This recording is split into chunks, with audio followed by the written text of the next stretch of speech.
Welcome to The Real News. I'm Kim Brown in Baltimore. The Senate vote for Scott Pruitt to head up the Environmental Protection Agency is yet to be announced, but that hasn't deterred EPA agency employees from protesting his nomination. On Monday, in what is likely to be the first public protest by government workers over one of President Trump's appointments, employees joined a rally outside of the EPA's Chicago office. The protest was organized by the local chapter of the Sierra Club against Pruitt's appointment because of his ties to the oil industry and track record of suing the EPA over the environmental protection regulations. Also on Monday, almost 450 former EPA employees who worked under both Republican and Democratic administrations sent an open letter to the U.S. Senate in opposition to Pruitt's nomination, saying, quote, Mr. Pruitt's record raises serious questions about whose interests he has served to date and whether he agrees with the longstanding tenets of U.S. environmental law. The letter, organized by the nonprofit nonpartisan organization called the Environmental Integrity Project, went on to state, quote, while serving as Oklahoma's top law enforcement officer, Mr. Pruitt issued more than 50 press releases celebrating lawsuits to overturn EPA standards to limit mercury emissions from power plants, reduce smog levels in cities and regional haze in parks, clean up the Chesapeake Bay, and control greenhouse gas emissions, end quote. And with us to discuss why the EPA's employees are rallying against Scott Pruitt's nomination to head up the agency, we're joined by Jack Darin, who is the director of the Sierra Club's Illinois chapter. He's a native Illinoisan, and he's also worked for more than 25 years protecting the state's natural resources and advocating for policies that advance clean energy. And we're also joined with Jeff Ruch, who is the executive director of Public Employees for Environmental Responsibility, which is a national alliance of local, state, and federal resource professionals dedicated to upholding environmental laws and values. Gentlemen, we appreciate you both being here. It's good to be here.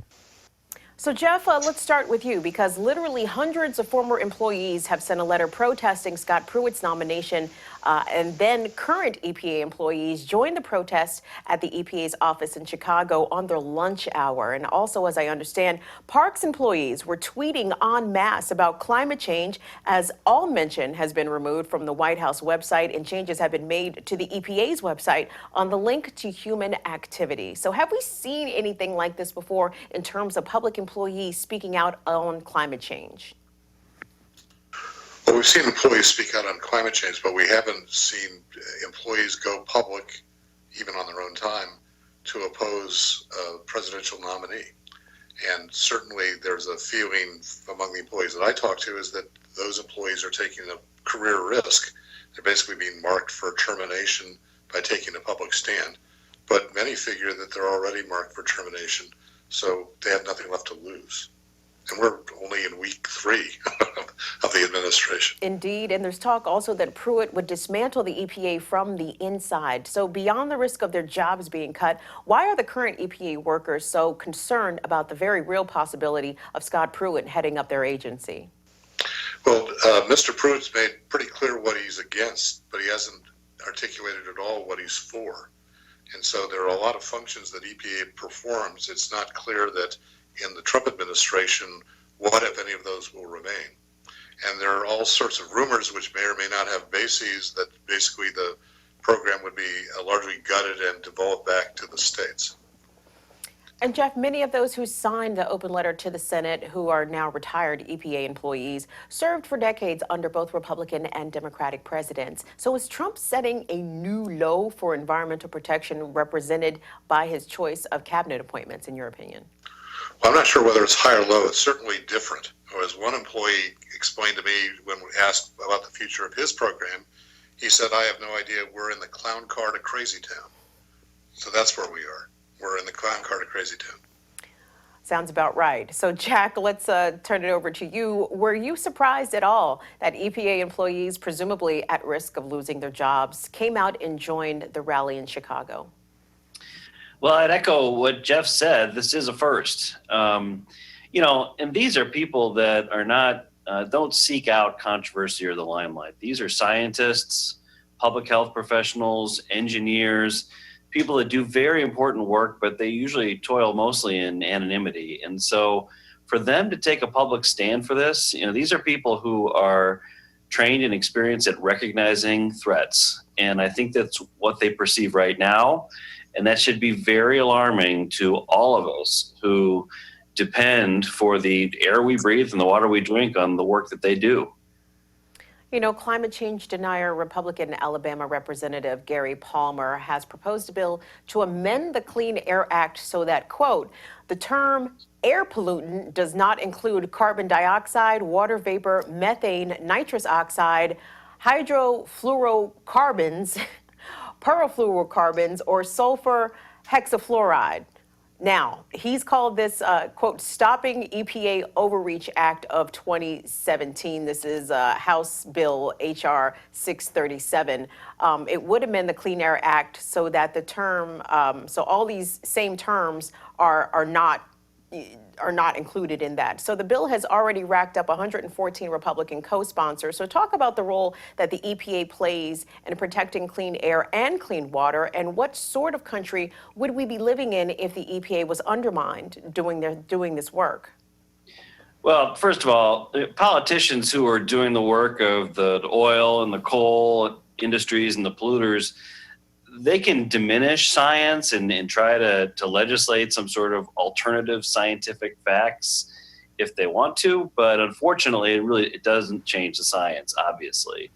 And also, just as a matter of law, the Supreme Court ruled during the Bush administration that the pollution that's causing climate change does threaten our health. And the Environmental Protection Agency has a mandate under the Clean Air Act that President Bush the first, by the way, signed into law. They have to do something about carbon pollution. Now, we expect that the Trump administration is going to do away with the specific rules that President Obama put in place to fight carbon pollution, but that doesn't mean that EPA is off the hook from their legal obligation as under President Bush's Clean Air Act to do something about it. You know, Donald Trump would have us believe that environmental regulations limit the economy and job growth. So how would you respond to that, Jeff? The empirical basis of a lot of the Trump initiatives are elusive.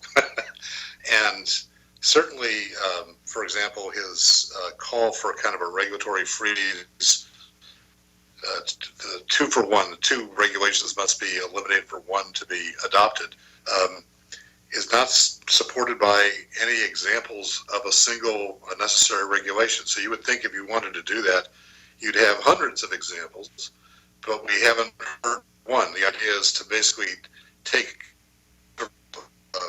campaign rhetoric and turn it into policy.